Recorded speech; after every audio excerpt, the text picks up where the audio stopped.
বন্ধুরা, ছোটবেলায় একটা মজাদার খাবার খেতাম যেটা কিনা আজও মনে আছে। আজকে তৈরি করে দেখাবো পুরান ঢাকার ঐতিহ্যবাহী গোলগুলা বা গোলগুলার রেসিপি, যেটা কিনা প্রায় বিলুপ্তির পথে। আর এই গোলগুলাটা যারা এখনও খেয়ে দেখেননি অবশ্যই বাসায় ট্রাই করবেন।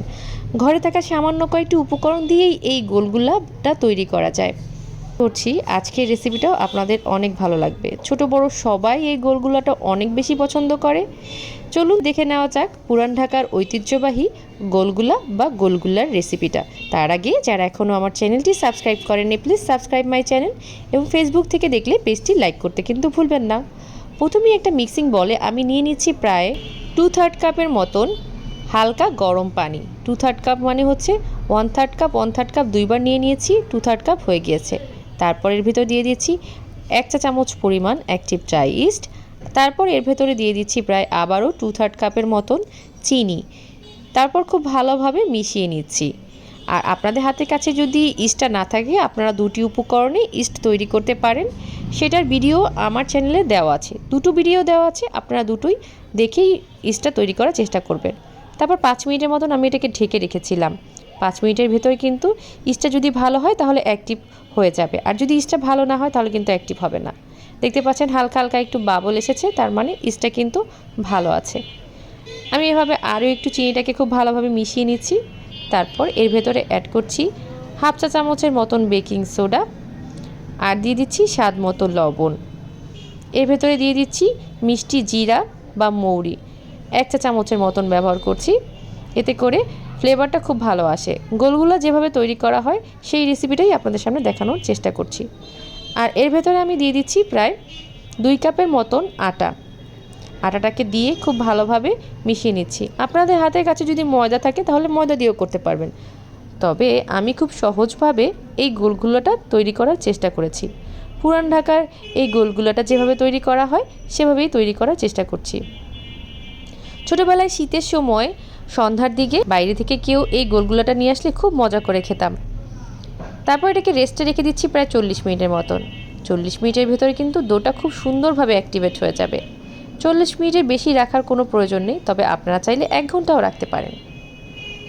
তারপর হাত দিয়ে খুব ভালোভাবে মিশিয়ে নিচ্ছি। এখন কিন্তু এই গোলগুলাটা ভাজার জন্য একদম তৈরি। এভাবে করে জাস্ট খালি তেলের ভিতরে ছেড়ে দিলেই খুব সুন্দর একটা শেপ চলে আসে। দেখুন বন্ধুরা কিভাবে করে হাতে লেগে আছে।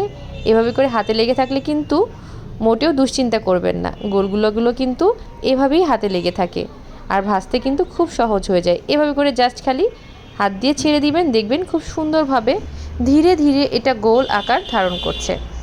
যতই আঁকাবাঁকা করে আপনি তেলের ভেতরে ছাড়েন না কেন, কিছুক্ষণের মধ্যে দেখবেন এটা খুব সুন্দর ফুলে গোল হয়ে গিয়েছে।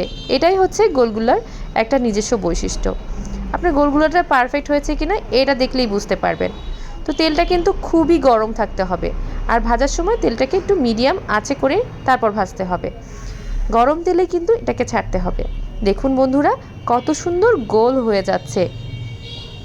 এই গোলগুলোটা উপর দিয়ে অনেক বেশি ক্রিস্পি থাকে আর ভেতরটা থাকে একদম সফট তুলতুলে। চুলার আঁচটা মিডিয়াম টু লোতে রেখে কিন্তু তারপর এটাকে আমি অনবরত এভাবে নেড়েচেড়ে ভেজে নিয়েছি।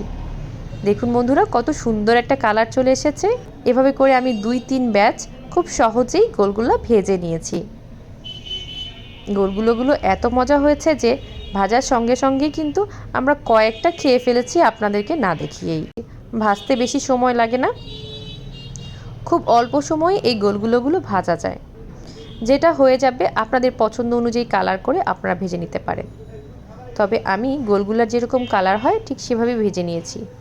ছোটোবেলায় দাদু নানুরা যখন মাগরিবের নামাজ পড়ে বাসায় আসতেন তখন গরম গরম এরকম গোলগুলা নিয়ে আসতেন। আমরা সব ভাই বোনরা কাড়াকাড়ি করে খেতাম। আজকে সেরকমই একটা আমেজ তৈরি হয়েছে বাসার ভেতরে। আর এই গোলগুলোগুলোকে একটু ছিঁড়ে শেয়ার করছি, আপনারা দেখেই বুঝতে পারছেন এর ভেতরটা কত সুন্দর হয়েছে। ভেতরটা কিন্তু একদম কাঁচা নেই, পারফেক্টভাবে হয়েছে। এভাবে খুব সহজেই ছোটোবেলার সেই আনন্দগুলোকে উপভোগ করতে পারেন, ছোটোবেলার সেই মজার মজার খাবার তৈরি করে। বিলুপ্তিপ্রায় খাবারটা অবশ্যই বাসায় ট্রাই করবেন এবং সবাইকে এই খাবারটার সাথে পরিচিত হতে সাহায্য করবেন। আজকের রেসিপিটা কেমন লাগলো অবশ্যই কমেন্ট করে জানাবেন। রেসিপিটা যদি ভালো লাগে তাহলে অবশ্যই একটা লাইক দেবেন। জানাতে কিন্তু ভুলবেন না আপনারা কোন জায়গা থেকে এই রেসিপিটা দেখছেন। আজকের মতো এখানেই বিদায় নিচ্ছি। যেতে যেতে ছোট্ট রিকোয়েস্ট করব, যারা এখনও আমার চ্যানেলটি সাবস্ক্রাইব করেননি এবং ফেসবুক থেকে দেখলে পেজটি লাইক করেননি, please subscribe my channel, please like my page. সবাই আমাদের জন্য দোয়া করবেন এবং অনেক অনেক ভালো থাকবেন, সুস্থ থাকবেন এই কামনা করে আজকেই এখানেই বিদায় নিচ্ছি। আল্লাহ হাফেজ।